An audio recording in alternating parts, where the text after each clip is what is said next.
আসসালামু আলাইকুম। আহমেদ ইনভেস্টরে আপনাদেরকে স্বাগতম। আজকে আরেকটা নতুন এপিসোড নিয়ে আপনাদের মাঝে উপস্থিত হলাম।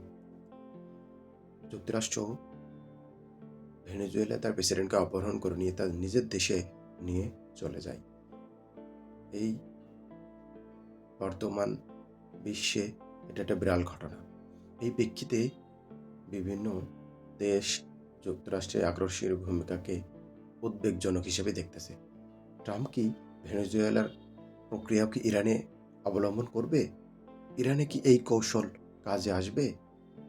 সেটা বিশ্লেষকরা এই ভেনেজুয়েলার যেই প্রেক্ষিতে করেছে, ইরানের ক্ষেত্রে কি সেটা রাখতে পারবে? তারা মনে করছে এটার সেই ভূমিকা রাখতে পারবে না।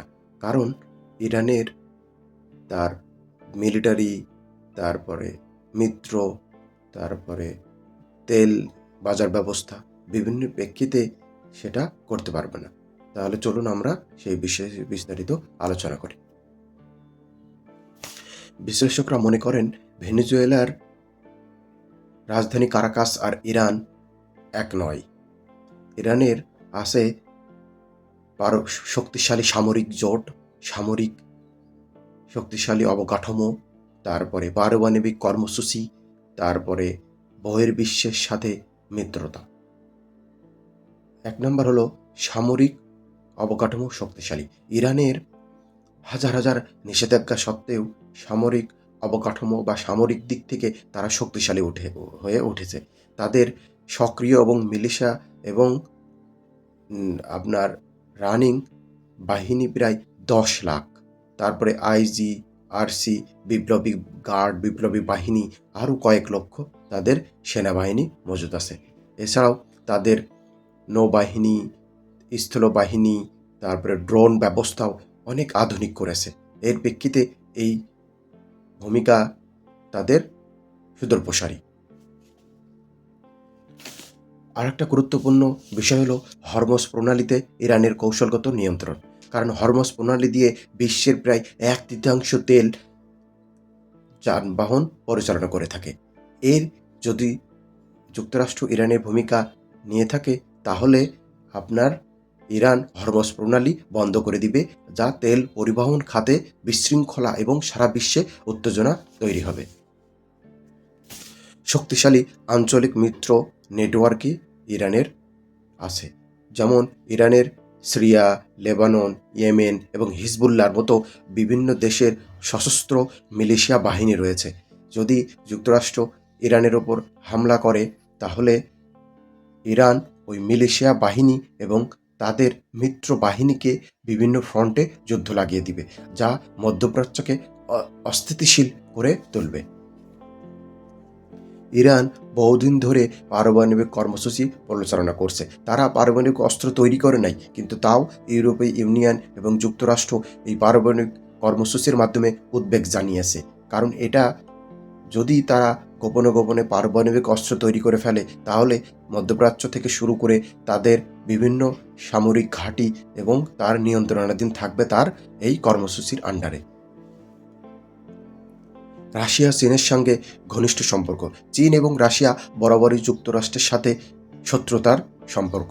রাশিয়া এই ইউক্রেনের যুদ্ধেও আমেরিকার বিপরীত ফ্রন্টে, এবং চীন তার তাইওয়ানের প্রেক্ষিতে যুক্তরাষ্ট্রের বিপরীতমুখী। তাই ইরানের সাথে রাশিয়া এবং চীনের একটা গভীর সম্পর্ক রয়েছে, এবং বাণিজ্য ক্ষেত্রে, সামরিক ক্ষেত্রে এই ভূমিকা অপরিসীম, যা ভেনেজুয়েলার ক্ষেত্রে এগুলো ছিল না। এবং ভেনেজুয়েলার তার হরমুজ প্রণালী থেকে শুরু করে সামরিক বাহিনীও এত শক্তিশালী নেটওয়ার্ক গড়ে তুলতে পারে নাই। যুক্তরাষ্ট্রের অর্থনৈতিক ক্ষতির সম্মুখীন হতে পারে। যুক্তরাষ্ট্র যখন ইরানের ফ্রন্টে যুদ্ধ জড়াবে, তখন ইরান তার মিলিশিয়া বাহিনী দিয়ে এবং তার অন্যান্য সশস্ত্র বাহিনী দিয়ে যুক্তরাষ্ট্রের সাথে বিভিন্ন ফ্রন্টে এবং মধ্যপ্রাচ্যে যুক্তরাষ্ট্রের বিভিন্ন সামরিক ঘাঁটিতে হতাহত হতে পারে বা ক্ষতিগ্রস্ত হতে পারে, যা যুক্তরাষ্ট্রের অর্থনৈতিক ক্ষতির সম্মুখীন হতে পারে। এছাড়াও হরমুজ প্রণালীতে যদি তারা তেল পরিবহন বন্ধ করে দেয়, তখন যুক্তরাষ্ট্র থেকে শুরু করে সারা বিশ্বে তেলের বাজার ব্যবস্থাকে অস্থিতিশীল করে তুলতে পারে। এটা ভূমিকা রাখবে মার্কিন জনমত ও রাজনৈতিক চাপ। যুক্তরাষ্ট্র যখনই ভেনেজুয়েলার প্রেসিডেন্টকে অপহরণ করে, তা কিছুদিন পরেই যুক্তরাষ্ট্রের বিভিন্ন শহরে তার যুদ্ধবিরোধী এবং অগণতান্ত্রিক মনোভাবে লাখ লাখ মানুষ তার দেশে বিক্ষোভ জনমত ফেটে পড়ে। তখন ইরানের সাথে যদি যুদ্ধ বাঁধে তাহলে মার্কিন যুক্তরাষ্ট্র তার সরকার রাজনৈতিক চাপ এবং জনমত ক্ষেত্রে বিস্ফোরণ এবং বিক্ষোভের ক্ষেত্রে বড় ভূমিকা রাখতে পারে। এটাই যুক্তরাষ্ট্রের সরকার ব্যবস্থা থেকে শুরু করে রাষ্ট্র ব্যবস্থা ব্যাঘাত ঘটতে পারে।